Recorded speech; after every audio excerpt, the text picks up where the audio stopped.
Bienvenidos a este nuevo encuentro con la voz del pastor. Hemos venido reflexionando sobre la oración de Jesús, la forma como Jesús responde a la petición de sus apóstoles. Señor, enséñanos a orar como Juan enseñó a sus discípulos. Y hemos penetrado en el mismo mundo oracional de Jesús, preguntándonos cómo ora Jesús, por qué ora Jesús, cuándo ora Jesús. Y luego nos hemos introducido ya en la misma oración del Padre Nuestro, viendo primero esos deseos que hay en el alma de todo discípulo de Jesús. Que el nombre de Dios sea santificado, que venga su reino y que se haga su voluntad. Y la vez pasada comenzamos con el segundo bloque del Padre Nuestro, que son las peticiones que le hace el discípulo a Dios. 4 peticiones fundamentalmente: el pan de cada día, el perdón de las ofensas, que no se lo deje caer en tentación, y la liberación del mal. Y decíamos que aparentemente había como un nuevo enfoque en el Padre Nuestro, porque la primera parte pareciera que se dirige más a Dios y la segunda a las necesidades humanas. Pero decíamos que es algo solo aparente, porque en realidad todas estas necesidades que podemos llamar humanas son la actualización del reino de Dios en nuestra vida concreta, de lo que Dios quiere para cada uno de nosotros que somos sus hijos. Y comenzamos pidiendo a Dios el pan de cada día. Decíamos que el pan no solamente expresa la corporalidad material de un alimento, sino de todos los alimentos y de todo lo que nos permite mantenernos en la vida. Podríamos decir, el pan incluye todos los bienes materiales que nos permiten mantenernos en la existencia recibida de Dios. Pero un pan que pedimos en colectivo, en fraternidad, el pan nuestro. Está prohibido al discípulo de Jesús pedir solo para sí mismo, pensar solo en sus propias necesidades. No, el discípulo tiene que orar incluyendo a todos los hermanos, a todos los que lo necesitan también, y pidiendo que lo que reciba pueda también ser compartido con los demás. Y el texto sagrado dice de cada día, precisamente para precavernos ante la tentación de la acumulación. Les decía yo que esta clave del Padre Nuestro está tomada precisamente del Éxodo, cuando el pueblo de Israel va hacia la tierra prometida. Y en ese camino Dios les provee del maná, esa especie de pan que les brinda en el desierto, pero un pan que Dios da para cada día. Está prohibido tomar más de lo que necesita cada familia para el sustento cotidiano, porque siempre había el riesgo de que algunos pretendieran tomar más de la cuenta y privar a otros del alimento necesario. Por eso el Señor pide que oremos suplicando el pan de cada día, también haciendo siempre esa apuesta de la confianza en Dios que prevé las necesidades de sus hijos, que nos quiere liberar de la tentación de la acumulación y de la misma preocupación por el mañana. Y nos pide que nos centremos realmente en lo que hoy el Señor nos está dando. Apreciar lo que hoy nos está dando. Valorar lo que hoy nos está dando. Y no andar preocupados por el mañana. Dice la palabra de Dios, cada día tiene su propio afán. Y bueno, en el día de hoy vamos a reflexionar más acerca de la segunda petición. Perdona nuestras ofensas, como también nosotros perdonamos a los que nos ofenden. Tenemos que partir de que el hombre religioso se siente deudor con respecto a Dios. Lo decíamos en el texto de 1 Corintios 4:7, que afirma el apóstol: ¿qué tienes tú que no hayas recibido? Y si lo has recibido, ¿de qué puedes presumir como si no lo hubieras recibido? ¿Qué tienes tú que no hayas recibido? El hombre religioso se siente deudor con respecto a Dios. De Dios ha recibido la existencia, la salud, los vestidos, el techo, la inteligencia, las cualidades, los seres amados, etcétera, etcétera, etcétera. Es decir, todo lo que somos y tenemos en la vida.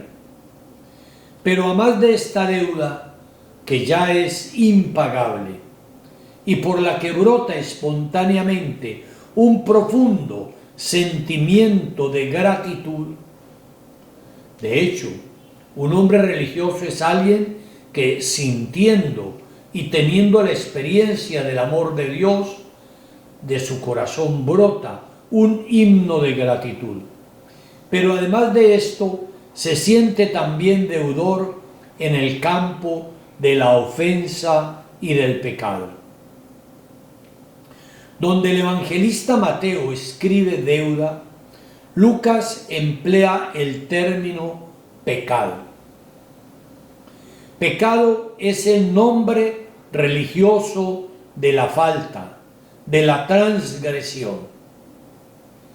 El hombre tiene bien arraigado en su conciencia que no todo procede bien en su vida, que hay frecuentes rupturas en sus relaciones interpersonales, que hay muchas incoherencias en su propio yo.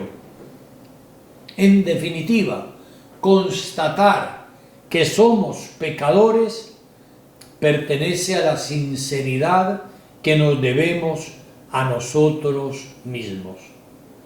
Recordemos la expresión de 1 Juan 1:8. Si afirmamos que no tenemos pecado, nosotros mismos nos extraviamos y además no llevamos dentro la verdad. Afirmar que uno no tiene pecado es la mayor mentira. Es caminar lejos de la verdad.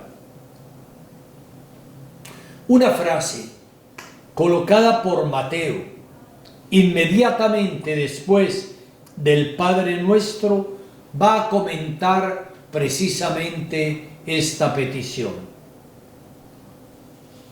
Dice así: en efecto, si ustedes perdonan a los demás sus faltas, también Dios les perdonará sus faltas. Pero si no perdonan a los hombres, tampoco su Padre perdonará sus faltas. Mateo 6, 14 a 15. Es una afirmación que el evangelista Mateo coloca inmediatamente después del Padre Nuestro para comentar precisamente esta petición. Perdona nuestras ofensas, como también nosotros perdonamos. Es decir, si yo no perdono al otro, ¿qué cara tengo para pedirle perdón a Dios? En consecuencia, no podemos pedirle a Dios con toda verdad que nos perdone nuestras deudas si previamente no hemos perdonado a nuestros deudores. Lo cual implica que renunciemos a todo afán de venganza. En complemento de lo anterior, es también importante tener en cuenta la parábola del deudor insolvente, que termina con esta lección propuesta a los discípulos. Así os tratará mi Padre Celestial si cada cual no perdona de corazón a su hermano. Mateo 18:35. Hagamos breve memoria de esa parábola que llamamos del deudor insolvente. Se habla de un hombre que le debe a su señor una gigantesca cantidad de dinero. Y el señor, en vista de que no le paga, ordena que lo metan a él, con su mujer, con sus hijos, a la cárcel hasta que pague toda la deuda. Y este hombre se arroja a los pies del Señor, se humilla, le suplica, le pide que se apiade de él y de su familia y que él le pagará cuando pueda. Y el Señor tiene misericordia de él, se apiada y le perdona. Pero este mismo hombre que acaba de ser perdonado, apenas sale del encuentro con su Señor, se encuentra con otro compañero suyo, que le debe una pequeña cantidad de dinero. Y casi que lo estrangulaba diciéndole: págame lo que me debes o te haré meter en la cárcel. Y bueno, la parábola remata diciendo que otros compañeros que vieron lo sucedido fueron a contarle al Señor: mira lo que acaba de pasar con ese que tú le perdonaste tanto, y mira lo que acaba de hacer con su compañero. Y el Señor entonces hace traer de nuevo a este hombre y le dice que irá a la cárcel hasta que no pague toda su deuda. Miren, y por eso termina el Señor diciendo: así se hará vuestro Padre del cielo si cada uno no perdona de corazón a su hermano. La parábola pone más bien el acento en el perdón inicial de Dios. Dios ha perdonado nuestra deuda. Por tanto, hemos de perdonar también a nuestros hermanos más pequeños. No cabe duda que es necesario tomar conciencia del perdón que Dios nos ofrece continuamente y estar llamados a imitarle. Yo hablo mucho del tema de conciencia. Conciencia implica darme cuenta de lo que yo he recibido, valorar lo que yo he recibido. Este hombre, a pesar de que había sido perdonado de esa gigantesca deuda, no fue suficientemente consciente de lo que había pasado con él, de la misericordia que habían tenido con él. Y al no ser consciente de ello, no pudo replicar en su vida cotidiana el mismo comportamiento con un compañero suyo que le debía una pequeña cantidad. Nosotros, cuando escuchamos esta parábola y esta enseñanza, pues bueno, decimos: pero hombre, ese hombre ¿cómo hizo esto? ¿Cómo? Pero de pronto, cuando empezamos a escarbar en nuestra vida, nos damos cuenta que somos muy parecidos a él. Dios se ha pasado toda la vida perdonándonos. Dios se ha pasado toda la vida dándonos y dándonos y dándonos todos los bienes recibidos. Sin embargo, qué cicateros somos para compartir con los demás algo de lo que recibimos de Dios. Qué escasa es nuestra capacidad de perdón y de misericordia para con cualquier persona que nos ofenda, que haga algo que nos moleste, etc. Sin embargo, queremos que Dios nos perdone. Hay que decir que ese perdón que se nos concede primero es donde debe arraigar nuestra capacidad y nuestra obligación para perdonar. No es que yo perdone primero para que Dios me perdone. De hecho, sucede al revés. Primero he sido perdonado. Y porque he sido perdonado, debo perdonar a los demás.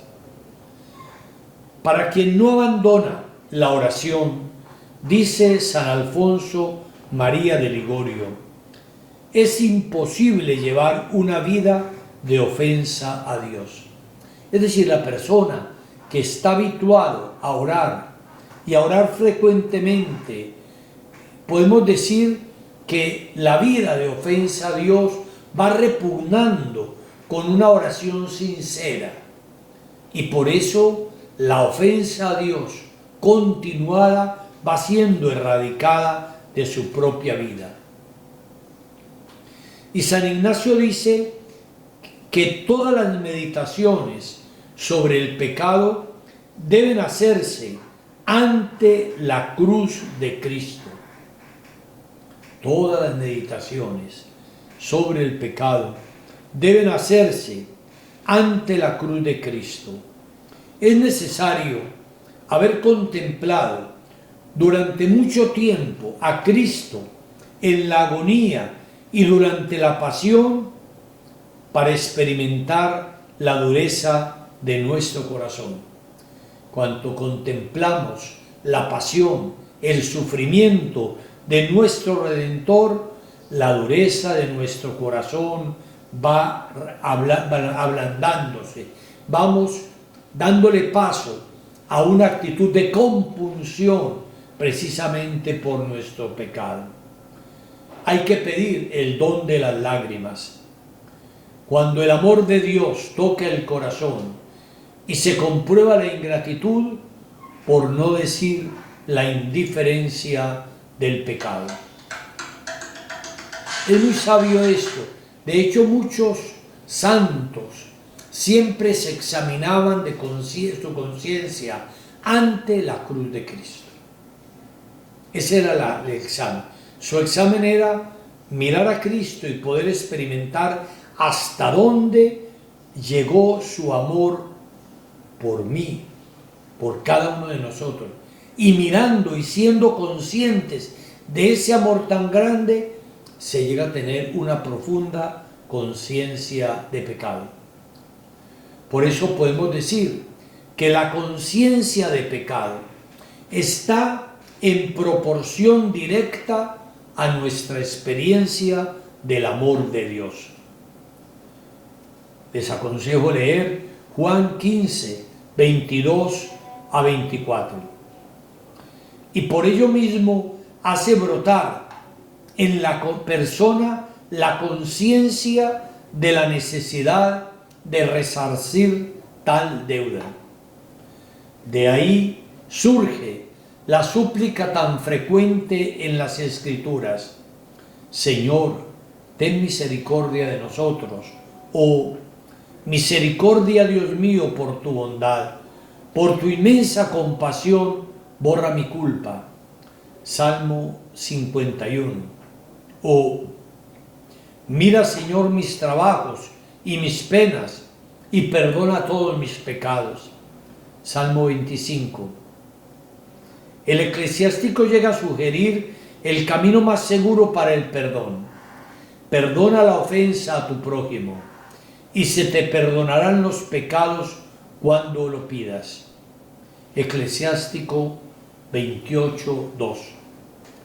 Jesús mismo dice sin ambages: perdonad y seréis perdonados. Lucas 6:37. Miren esta clave tan importante, ¿cierto?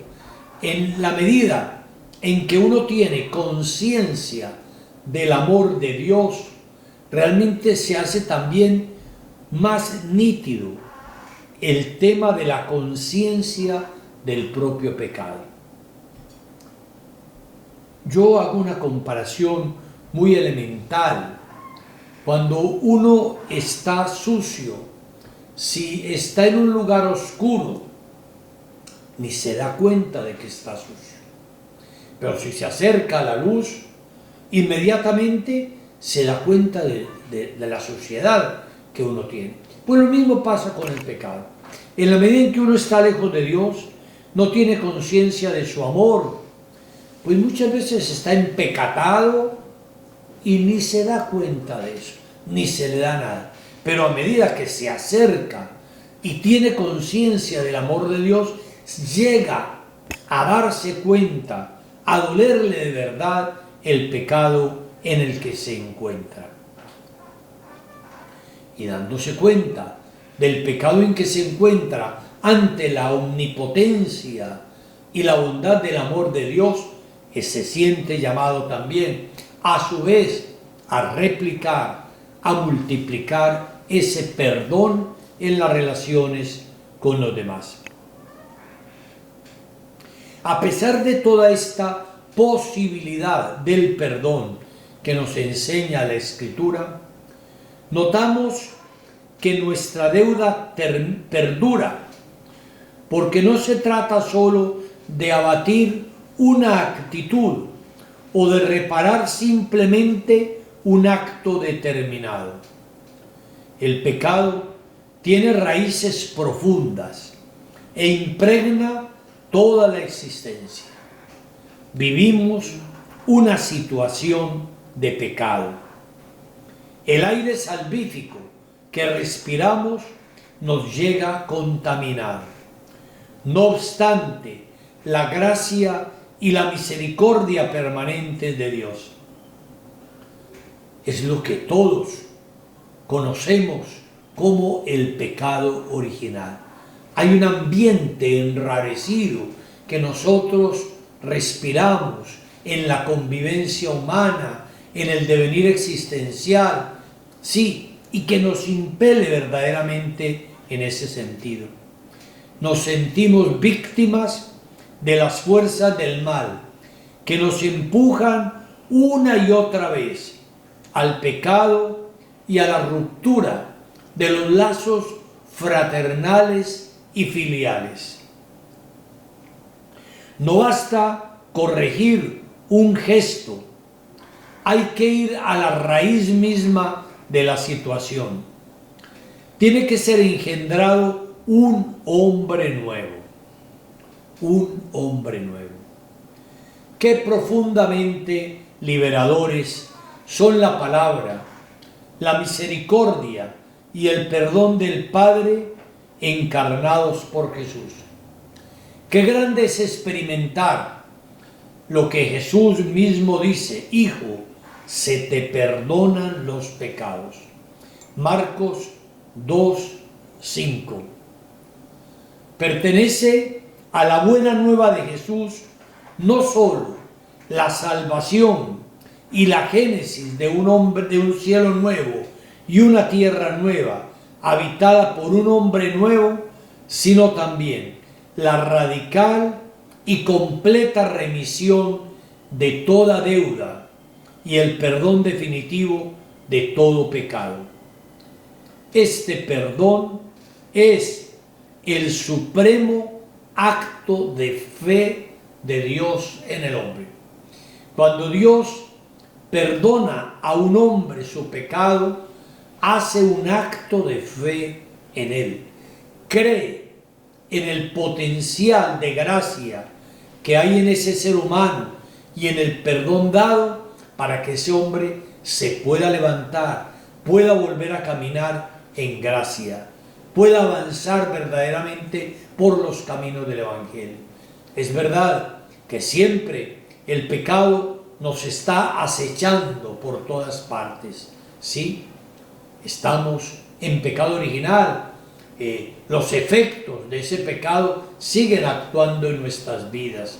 A pesar de haber recibido el potencial del bautismo, sin embargo, no dejamos de experimentar todo ese potencial del mal que nos acosa, pero que Dios está siempre contrarrestando con la gracia, con ese potencial de gracia recibido en el bautismo y que se va actualizando a lo largo de toda nuestra vida cristiana, en los sacramentos, en la oración, en la escucha de la palabra. Pero no podemos descuidarnos, no podemos bajar la guardia, porque el demonio siempre está acechando. Recordemos lo que dice la palabra de Dios: el demonio ronda como león rugiente, buscando a quien devorar. Siempre está al acecho de nosotros. Jesús nos va a anunciar la buena nueva del perdón de Dios. Esa es una buena noticia, el perdón de Dios. Perdón que no es simplemente en el orden judicial o legal, sino perdón como sanación personal, como reconciliación del hombre consigo mismo, con el hermano y con Dios. Miren lo que acabo de explicar. No es solo un perdón legal, como un juez que te dice: ya, la acusación que habían hecho de usted ya no existe más. Un perdón legal externo, no. Lo que sucede aquí es algo interno. Es Dios quien me sana en mi interior, me sana esa herida producida por el pecado y que muchas veces se ha ido ahondando, y me sana para permitirme unas relaciones nuevas con el hermano y unas relaciones nuevas con Dios mi Padre. La buena nueva del perdón de Dios, anunciada y practicada por Jesús, es el trasfondo de esta petición del Padre nuestro. El anuncio de Jesús no se concentra solo en la alegre proclamación de un cielo nuevo y una tierra nueva, sino que la buena nueva es precisamente tal, porque sus primeros destinatarios son los pobres, los inseguros, los marginados, los pecadores. Son los primeros destinatarios de la buena noticia, del amor de Dios, que le diga al pecador: vas a ser perdonado. El Padre, testificado por Jesús, es un Padre de infinita bondad, que es bondadoso, como dice Lucas 6:35, con los malos y desagradecidos, que es el Dios de la oveja descarriada, Lucas 15, 1-7.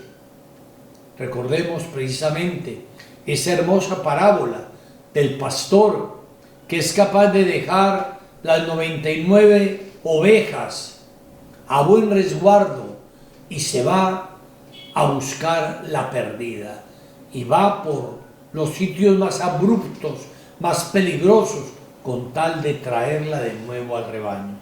Ese es el Dios en el que creemos, el Dios de la oveja descarriada. Para Dios no hay nadie definitivamente perdido.